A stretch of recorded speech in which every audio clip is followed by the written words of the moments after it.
L'actualité sportive de ce week-end, le programme qu'il faut connaître avec Guillaume Van der Schaag, le rédacteur en chef de Sprint Magazine. Bonjour Guillaume. Bonjour Adrien.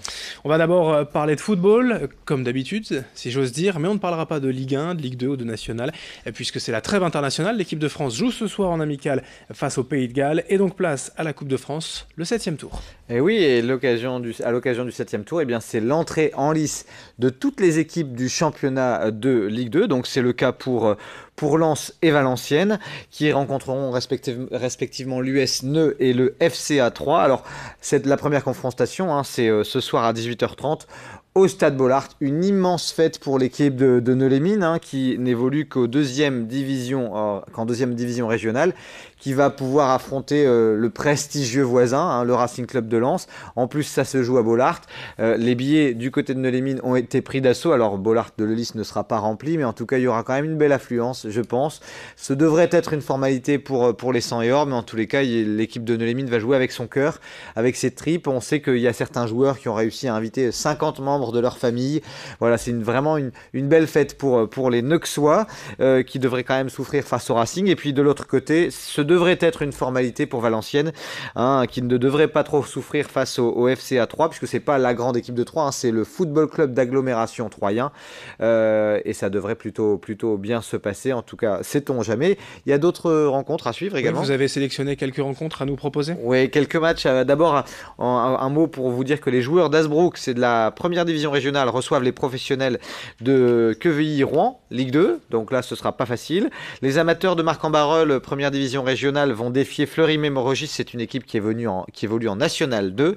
Et puis la formation de Lille-Fives R2 qui voudra déjouer les pronostics face à Itancourt-Neuville, qui est une équipe qui évolue un échelon au-dessus.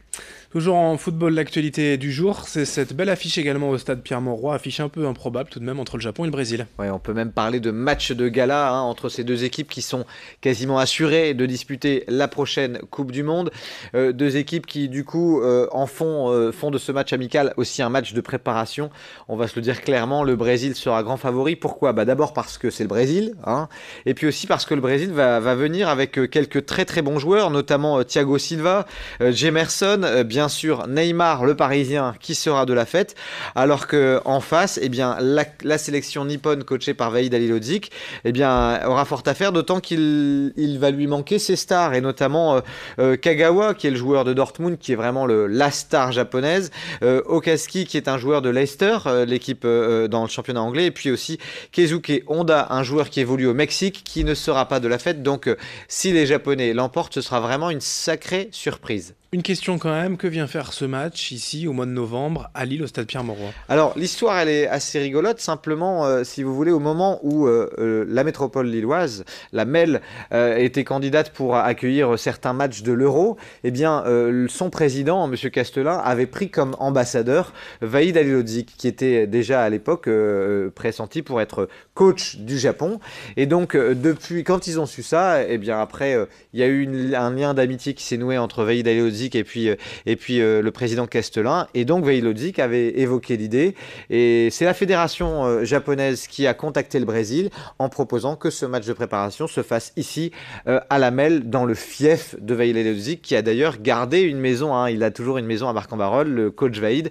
Donc voilà, c'est une histoire sympathique. À noter qu'il y a quand même eu entre 15 000 et 18 000 places vendues. Il reste encore quelques places, le match est à 13h, il y a des places à partir de 15 €. C'est une belle affiche, si vous avez l'occasion d'y aller, allez-y.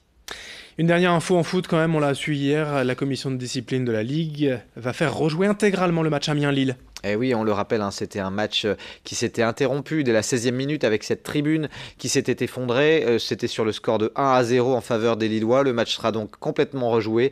Pas de victoire 3-0 sur tapis vert. C'est un match qui sera joué. A priori, ça ne serait pas rejoué à Amiens, mais on ne sait pas encore où, on ne sait pas encore quand. Mais en tout cas, c'est un match qu'il faudra gagner si les Lillois veulent sortir de la zone rouge. En tout cas, la direction du LOSC a pris acte de cette décision en étant plutôt fair-play, en ne réclamant pas justement cette victoire sur tapis vert. On enchaîne, on passe au basket avec d'abord d'abord la Pro A. Oui, la Pro A avec un match du côté du Portel qui reçoit Chalon ce soir à 20h. Et dans leur chaudron, inutile de vous dire que les joueurs maritimes seront forcément favoris. Alors que de son côté, Gravelines jouera en déplacement ce week-end. En Pro B, les basketteurs lillois passeront un vrai gros test ce soir à 20h au Palais Saint-Sauveur.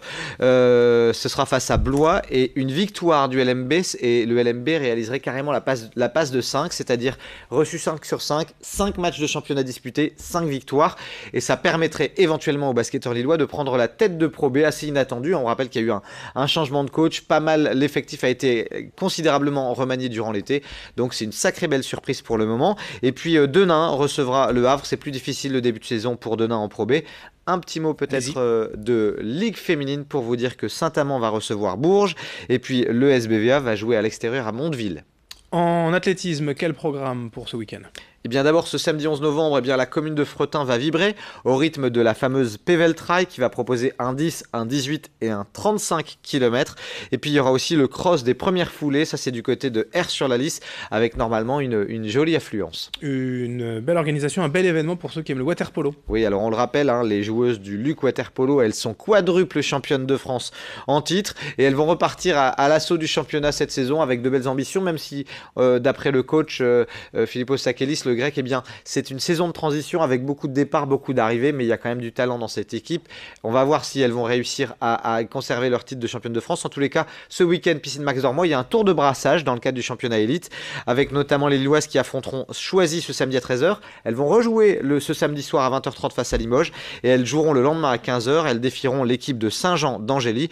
On en saura alors davantage sur leur potentiel pour la saison qui s'annonce. Et puis pour terminer, quelques infos en bref. Un petit mot de handball pour vous dire que l'USDK jouera à Aix ce dimanche après une défaite face à Toulouse. Mais Toulouse c'est vraiment une belle équipe du championnat cette année. Toujours en handball, en National 1 féminine, eh bien l'Homme va recevoir Nantes. Ce sera salle du Parc samedi soir. C'est les handballeuses de l'Homme. Ce sera à 20h. Vous avez un résultat de volley, je crois. Ouais, malheureusement, les volleyeurs tourquenois jouaient hier soir en championnat de Ligue A et ils se sont inclinés face à Chaumont. Alors certes, on pouvait s'y attendre. Chaumont, c'est le champion de France en titre. Mais le TLM a montré de belles choses, même s'ils n'ont pas réussi à empocher un set.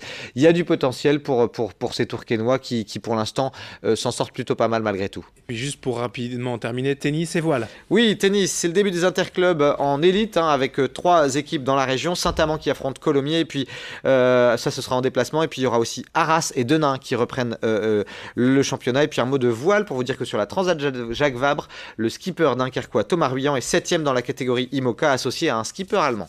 Merci Guillaume pour toutes ces infos et bon week-end, on se retrouve lundi pour le débrief. Bon week-end à tous. Merci à vous de nous avoir suivis. Dans un instant, l'information continue.